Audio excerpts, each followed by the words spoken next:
मुझे विश्वास है कि आप सबने इस दिन को सेलिब्रेट किया होगा। एक बार फिर चंद्रयान 3 की सफलता का जश्न मनाया होगा। पिछले वर्ष इसी दिन चंद्रयान 3 ने चांद के दक्षिणी हिस्से में शिव शक्ति पॉइंट पर सफलतापूर्वक लैंडिंग की थी। भारत इस गौरवपूर्ण उपलब्धि को हासिल करने वाला दुनिया का पहला देश बना। साथियों, देश के युवाओं को स्पेस सेक्टर रिफॉर्म से भी काफी फायदा हुआ है। इसलिए मैंने सोचा कि क्यों न आज मन की बात में स्पेस सेक्टर से जुड़े अपने कुछ युवा साथियों से बात की जाए। मेरे साथ बात करने के लिए स्पेस टेक स्टार्टअप गैलेक्स आई की टीम जुड़ रही है। इस स्टार्टअप को आईआईटी मद्रास के एलुमनी ने शुरू किया था। ये सारे नौजवान आज हमारे साथ फोन लाइन पर मौजूद है। सुयश, डेनिल, रक्षित, किशन और प्रनीत। आइए इन युवाओं के अनुभवों को जानते हैं। हेलो। Hello hello. नमस्ते जी। नमस्कार सर। अच्छा साथियों, मुझे ये देखकर खुशी होती है कि आईआईटी मद्रास के दौरान हुई आपकी दोस्ती आज भी मजबूती से कायम है। यही वजह है कि आपने मिलकर गैलेक्स आई शुरू करने का फैसला किया और मैं आज जरा उसके विषय में भी जानना चाहता हूं। इस बारे में बताइए। इसके साथ ही ये भी बताएं कि आपकी टेक्नोलॉजी से देश को कितना लाभ होने वाला है। जी, मेरा नाम सुयश है। हम लोग साथ में, जैसा आपने बोला, सब लोग साथ में आईआईटी मद्रास में मिले। वहीं पर हम लोग सब पढ़ाई कर रहे थे, अलग अलग ईयर्स में थे अपने इंजीनियरिंग के। और उसी वक्त हम लोगों ने सोचा कि एक हाइपरलूप नाम का एक प्रोजेक्ट है जो हम लोग चाहते थे साथ में करेंगे। उसी दौरान हमने एक टीम की शुरुआत की, उसका नाम था आविष्कार हाइपरलूप, जिसको लेकर हम लोग अमेरिका भी गए। उस साल हम एशिया की इकलौती टीम थी जो वहां गई और हमारे देश का जो झंडा है उसको हमने फहराया। और हम टॉप 20 टीम्स में से थे, जो out of around 1500 teams around the world. चलिए, आगे सुनने से पहले इसके लिए तो बधाई दे दूं मैं। बहुत बहुत धन्यवाद आपका। उसी उपलब्धि के दौरान हम लोगों की दोस्ती काफी गहरी हुई और इस तरीके के कठिन प्रोजेक्ट्स और टफ प्रोजेक्ट्स को करने का कॉन्फिडेंस भी आया। और उसी दौरान स्पेसएक्स को देख के और स्पेस में जो आपने जो ओपन अप किया एक प्राइवेटाइजेशन को, जो 2020 में एक लैंडमार्क डिसीजन भी आया, उसको लेकर हम लोग काफी एक्साइटेड थे। और मैं रक्षित को इनवाइट करना चाहूंगा बोलने के लिए कि हम क्या बना रहे हैं और उसका फायदा क्या है। जी, तो मेरा नाम रक्षित है और इस टेक्नोलॉजी से हमको कैसे लाभ होगा मैं इसका उत्तर दूंगा। रक्षित, आप उत्तराखंड में कहाँ से हैं? सर, मैं अल्मोड़ा से हूँ। तो बाल मिठाई वाले हैं आप? जी सर, बाल मिठाई हमारी फेवरेट है। वो हमारा जो लक्ष्य सेन है ना, वो मेरे लिए रेगुलरली बाल मिठाई खिलाता रहता है मुझे। हाँ रक्षित, बताइए।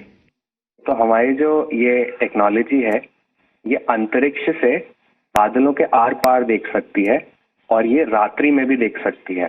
तो हम इससे देश के किसी भी कोने के ऊपर रोज एक साफ तस्वीर खींच सकते हैं। और ये जो डेटा हमें आएगा, इसका उपयोग हम 2 क्षेत्रों में विकास करने के लिए करेंगे। पहला है भारत को अत्यंत सुरक्षित बनाना। हमारे जो बॉर्डर्स हैं और हमारे जो ओशंस हैं, सीज हैं, उसके ऊपर रोज हम मॉनिटर करेंगे और एनिमी की एक्टिविटीज को मॉनिटर करेंगे और हमारी आर्म्ड फोर्सेस को इंटेलिजेंस प्रोवाइड करेंगे। और दूसरा है भारत के किसानों को सशक्त बनाना। तो हमने ऑलरेडी एक प्रोडक्ट बनाया है भारत के झींगा किसानों के लिए, जो अंतरिक्ष से उनके पॉन्ड्स के पानी की क्वालिटी मेजर कर सकता है 1/10 ऑफ द करंट कॉस्ट में। और हम चाहते हैं आगे जाते हुए हम दुनिया के लिए best quality satellite images generate करें और जो ग्लोबल इश्यूज हैं, ग्लोबल वार्मिंग जैसे, इससे लड़ने के लिए हम दुनिया को best quality satellite data provide करें। इसका मतलब हुआ कि आपकी टोली जय जवान भी करेगी, जय किसान भी करेगी। जी सर, बिल्कुल। साथियों, आप इतना अच्छा काम कर रहे हैं, मैं ये भी जानना चाहता हूं कि आपकी इस टेक्नोलॉजी का प्रिसीजन कितना है।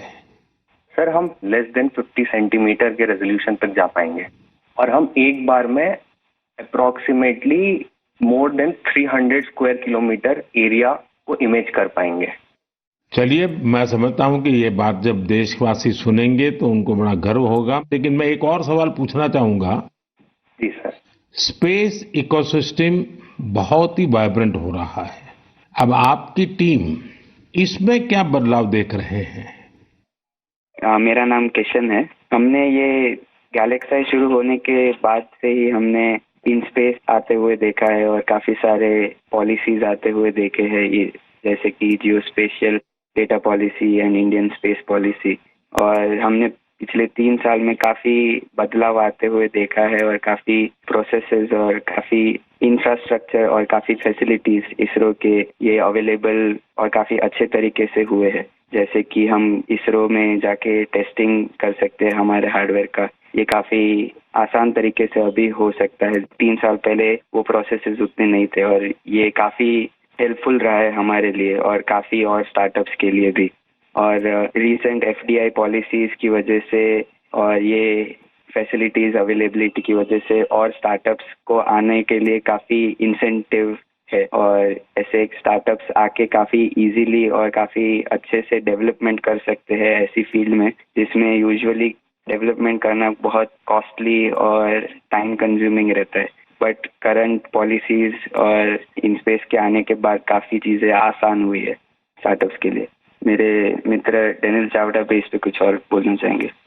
डेनियल बताइए। सर, हमने एक और चीज ऑब्जर्व किया है। हमने देखा है कि जो इंजीनियरिंग के छात्र हैं उनकी सोच में बदलाव देखा है। वो पहले बाहर जाके हायर स्टडीज परस्यू करना चाहते थे और वहाँ काम करना चाहते थे और स्पेस डोमेन में। बट अब क्योंकि इंडिया में स्पेस इकोसिस्टम बहुत अच्छी तरीके से आ रहा है तो इस कारण वो लोग इंडिया वापस आके इस इकोसिस्टम के पार्ट बनना चाहते हैं। तो ये काफी अच्छा फीडबैक हमें मिला है और हमारे खुद की कंपनी में कुछ लोग वापस आके काम कर रहे हैं इसी वजह से। मुझे लगता है कि आपने दोनों जो पहलू बताए हैं, किशन ने और डेनियल दोनों ने, मैं जरूर मानता हूं कि बहुत से लोगों का इस तरफ ध्यान नहीं गया होगा कि एक क्षेत्र में जब रिफॉर्म होता है तो रिफॉर्म का कितने मल्टीपल इफेक्ट्स होते हैं, कितने लोगों का लाभ होता है। और जो आपके वर्णन से, और क्योंकि आप उस फील्ड में हैं तो आपको ध्यान में जरूर आता है और आपने ऑब्जर्व भी किया है कि देश के नौजवान अब इस फील्ड में यहीं पर अपना भविष्य आजमाना चाहते हैं, अपने टैलेंट का उपयोग करना चाहते हैं। बहुत अच्छा ऑब्जर्वेशन है आपका। एक और सवाल मैं पूछना चाहूंगा, आप उन युवाओं को क्या संदेश देना चाहेंगे जो स्टार्टअप्स और स्पेस सेक्टर में सफलता हासिल करना चाहते हैं। मैं प्रणीत बात कर रहा हूँ और मैं एक सवाल का जवाब दूंगा। हाँ प्रणीत, बताइए। सर, मैं अपने कुछ सालों के एक्सपीरियंस से 2 चीजें बोलना चाहूंगा। सबसे पहली इज, अगर अपने को स्टार्टअप करना हो तो यही मौका है, क्योंकि पूरी दुनिया में इंडिया आज वो देश है जो वर्ल्ड का सबसे फास्टेस्ट ग्रोइंग इकोनॉमी है।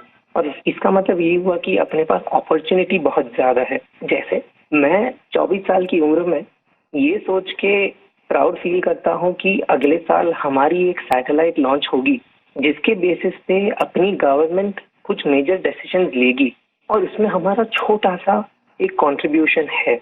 ऐसी कुछ नेशनल इम्पैक्ट की प्रोजेक्ट्स पे काम करने को मिले, ये ऐसी इंडस्ट्री और ये ऐसा टाइम है, गिवन कि ये स्पेस इंडस्ट्री आज अभी तो स्टार्ट हो रही है। तो मैं अपने युवा दोस्तों को यही बोलना चाहूंगा कि ये अपॉर्चुनिटी ना सिर्फ इम्पैक्ट की बट ऑल्सो उनके खुद के फाइनेंशियल ग्रोथ की और एक ग्लोबल प्रॉब्लम सॉल्व करने की है। तो हम आपस में यही बात करते हैं कि बचपन में हम ये बोलते थे कि बड़े होके एक्टर बनेंगे, स्पोर्ट्समैन बनेंगे या ऐसे कुछ चीजें होती थी।